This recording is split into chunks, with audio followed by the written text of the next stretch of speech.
Monsieur le Président, c'est pour la délégation française un très grand honneur que de présenter à votre commission M. Amadou Ahidjo, Premier ministre du Cameroun. M. Ahidjo, investi de la confiance de l'Assemblée législative camerounaise, préside depuis bientôt un an aux destinées de sa patrie. Homme du Nord, député de Garoua, il en symbolise magnifiquement l'unité à travers la diversité des races et des tendances camerounaises.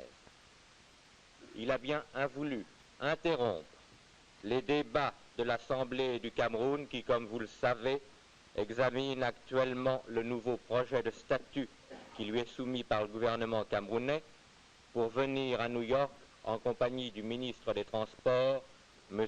Okala.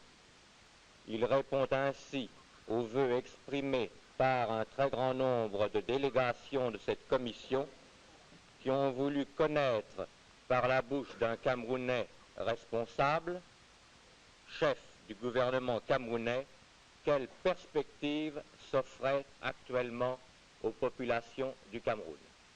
Monsieur le Président, je vous demande d'entendre M. Ahidjo, Premier ministre du gouvernement camerounais. Upon the request of the delegate of France, I call upon M. Amadou Ahidjo, Prime Minister, chef du gouvernement de l'État sous tutelle du Cameroun, to take the floor. Monsieur le Président. Excuse me, Monsieur, speaking as representative of France. Monsieur le Président, je suis sensible à l'honneur que me fait aujourd'hui votre Assemblée en me réservant son attention. L'Organisation des Nations Unies s'est fait le champion à travers les années de la doctrine la plus généreuse et la plus libérale.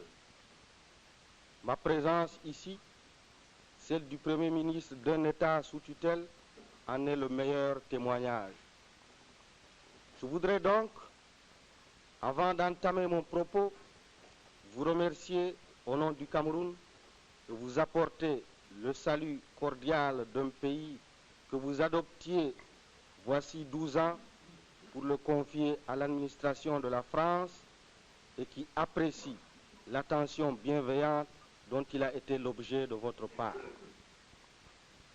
Je voudrais également me réjouir de l'occasion qui, pour la première fois, est offerte au gouvernement camerounais en la personne de son chef et en celle de mon ami Monsieur le ministre des Travaux publics Okala, de venir présenter à l'organisation internationale non des doléances, mais l'option des Camerounais à l'indépendance après plus de 40 années de coopération franco-camerounaise, dont 12 années sous le régime de tutelle internationale. Le fait que je vienne devant vous parler au nom du Cameroun constitue à la fois une homologation éclatante de la naissance de cet État et le prélude à une reconnaissance émancipatrice future. L'an passé, votre 4e commission me permettra de saluer de cette tribune la venue de la mission de visite du Conseil de tutelle au Cameroun avant que l'Assemblée et le gouvernement camerounais ne l'accueillent officiellement le 14 novembre prochain. Ici.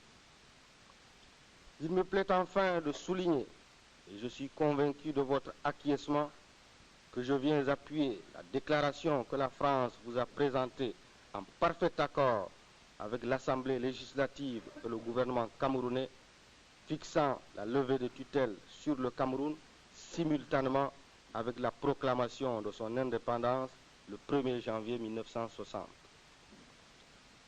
Non que votre tutelle nous pèse, elle a été, au contraire, bénéfique et salutaire pour notre émancipation, mais parce que nous estimons avoir atteint les objectifs mêmes que la Charte des Nations Unies définissait dans son article 76, ceci nous permettant de postuler notre accession au rang des pays libres et notre entrée dans le concert des nations et de tutelle.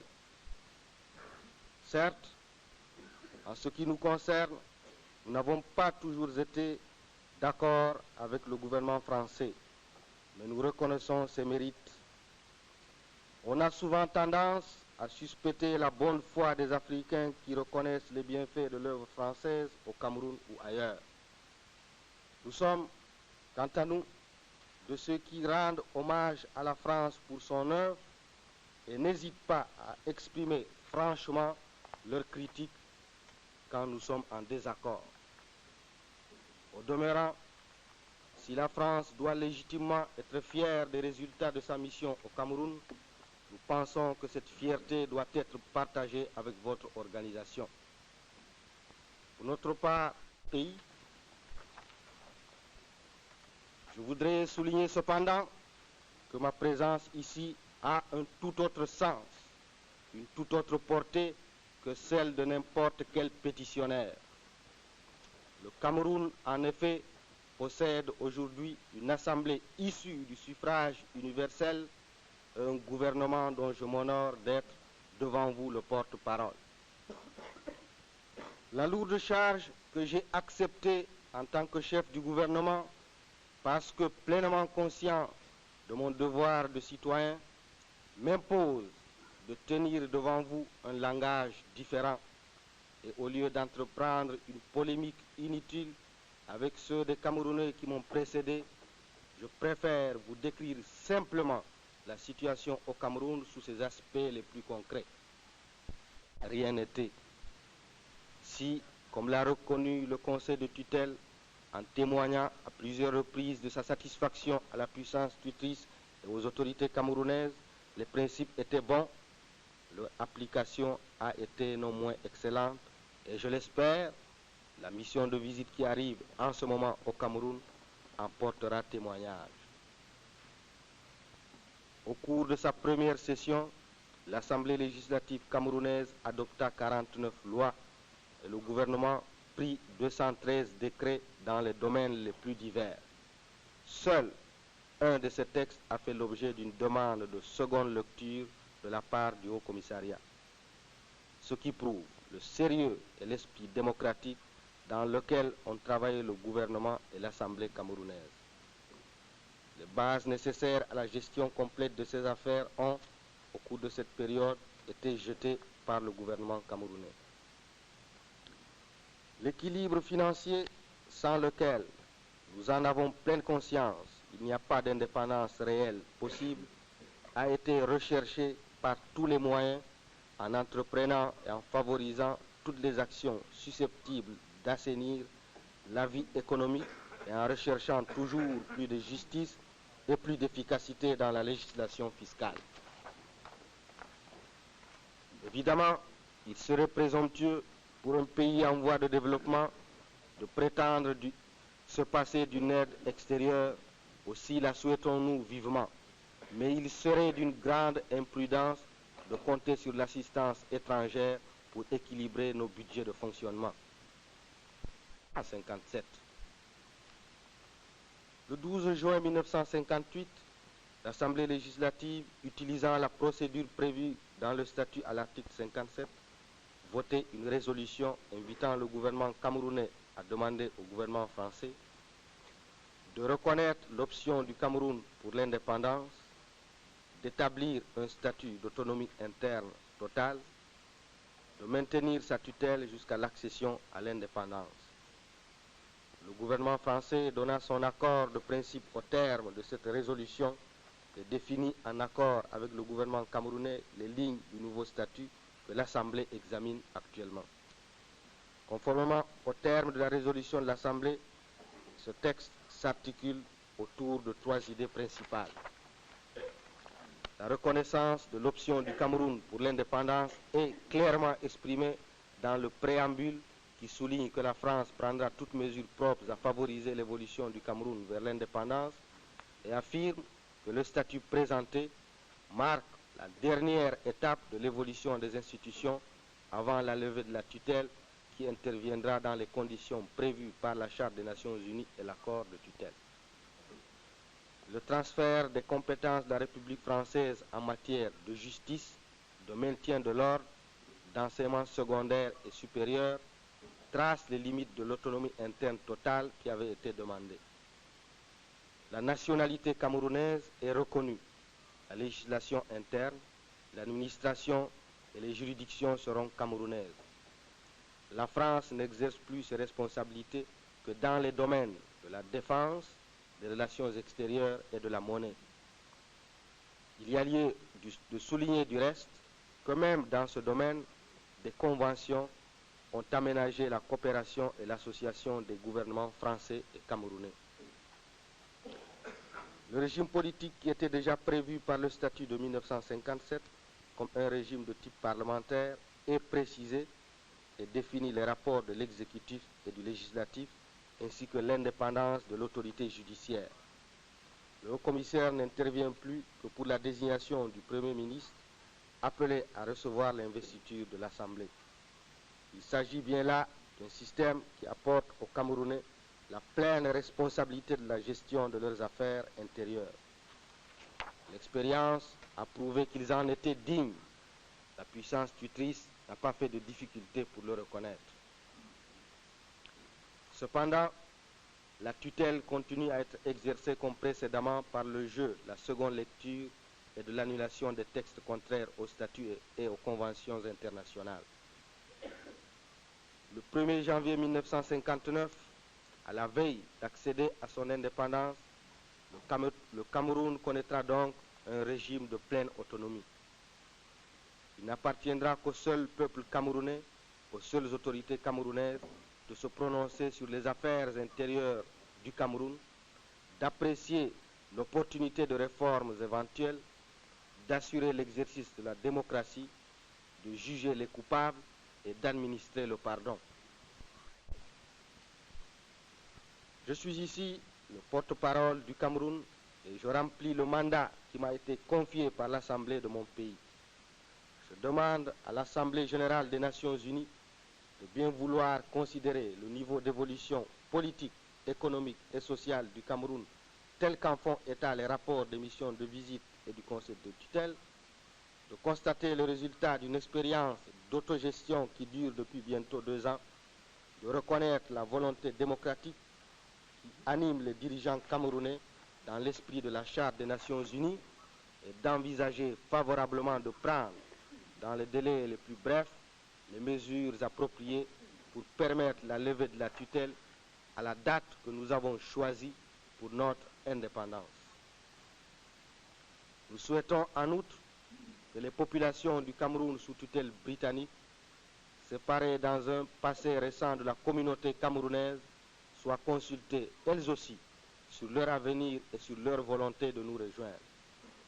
Nous sommes prêts à reprendre notre destin commun et à trouver les moyens qui nous permettront de tenir compte des caractères propres d'une région qui avait vécu un moment séparé de l'ensemble camerounais. Ainsi, sur le plan intérieur, comme dans le domaine de nos relations avec nos frères du Cameroun britannique, nous sommes prêts à accepter les responsabilités de l'indépendance et de la réunification. Le développement harmonieux et rapide de notre pays nous a préparés aux tâches qui nous attendent. Je ne voudrais cependant pas passer sous silence certaines difficultés qui ont risqué de compromettre notre évolution et de remettre en cause les progrès accomplis depuis de nombreuses années. L'Assemblée générale des Nations unies connaît bien ces difficultés. Il lui a été rendu compte des événements de mai 1955, au cours desquels certaines formations politiques ont provoqué des troubles sanglants. À la suite de ces troubles, leurs dirigeants s'étaient enfuis hors des frontières ou dans les forêts de la Sanaga maritime. Ils décidèrent la création d'une formation paramilitaire destinée à lutter par la force contre leurs compatriotes qui s'opposaient à leur action ou refusaient de les aider. Des sabotages furent commis, des cases furent incendiées, des villages furent pillés, des Camerounais furent frappés, blessés ou même odieusement abattus. Parmi les victimes se trouvaient 2 candidats aux élections, un docteur en médecine et un exploitant forestier. Un troisième, qui siège actuellement à l'Assemblée, n'échappa à la mort que par suite d'une circonstance fortuite. Des mesures de sécurité durent être prises pour protéger les populations et notamment le regroupement des villages pour mieux assurer leur sécurité. Monsieur, on a parlé d'une répression aveugle, de l'état de guerre qui existait au Cameroun, des camps de concentration, de bombardements, de chars d'assaut, de dizaines de milliers de militaires engagés dans l'action répressive. Nous avons trop conscience du sérieux et de la haute tenue de votre organisation pour ne pas nous laisser aller à dire qu'une partie du Cameroun vient de vivre une période troublée. Est-ce là un motif pour condamner notre volonté d'accession à l'indépendance? Nous ne le pensons pas. L'histoire des nations nous montre que beaucoup de pays du monde ont connu au moment de leur majorité politique des difficultés du même genre. Crise de croissance sans doute, qui à l'époque moderne ont un retentissement beaucoup plus profond qu'en d'autres temps. L'accession de notre patrie à l'indépendance placera les oppositions sur leur véritable terrain et stimulera toutes les populations qui auront conscience de travailler totalement pour elles-mêmes. Cette indépendance que nous voulons, elle a été, comme je viens de l'exposer, préparée de longue date par la France et par le Cameroun.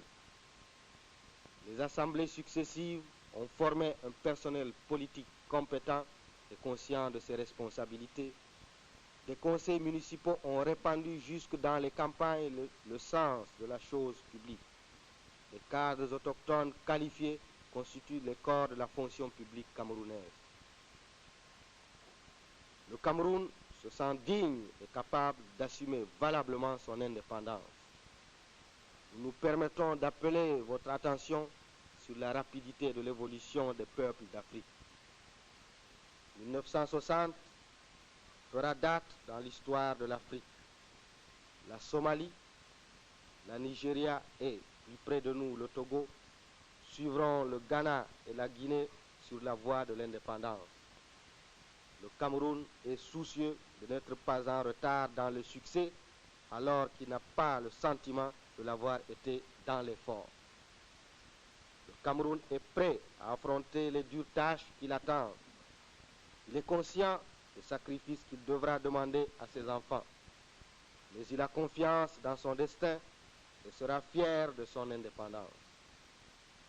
Mon pays est aussi persuadé que l'aide généreuse des nations libres, et en particulier de la France amie, ne lui manquera pas, et qu'ainsi, guidé par ses aînés, il pourra participer pleinement à l'édification d'un monde meilleur et fraternel.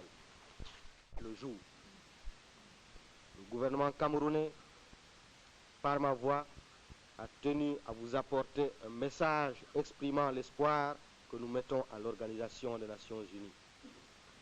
Le Cameroun, indépendant et souverain, appréciera l'aboutissement normal de la sollicitude constante dont il a bénéficié auprès de votre Assemblée. Au nom de mon pays, je vous remercie de l'aide morale que vous n'avez cessé de nous apporter pour nous permettre d'atteindre l'ultime étape de notre évolution. C'est là même dont nous venons aujourd'hui vous demander de prendre acte. La réussite de la mission de tutelle confiée par vous à la France plaide éloquemment pour l'abrogation de l'accord de tutelle du 13 décembre 1956 et la proclamation de l'indépendance du Cameroun au 1er janvier 1960. Nous sommes assurés que dans à peine plus d'1 an, le Cameroun siégera dans cette enceinte parmi les nations du monde et qu'un 82e drapeau, le nôtre, aux couleurs vertes, rouges et jaunes, flottera parmi ceux des États membres de l'Organisation des Nations Unies. Je vous remercie, Monsieur le Président, Messieurs.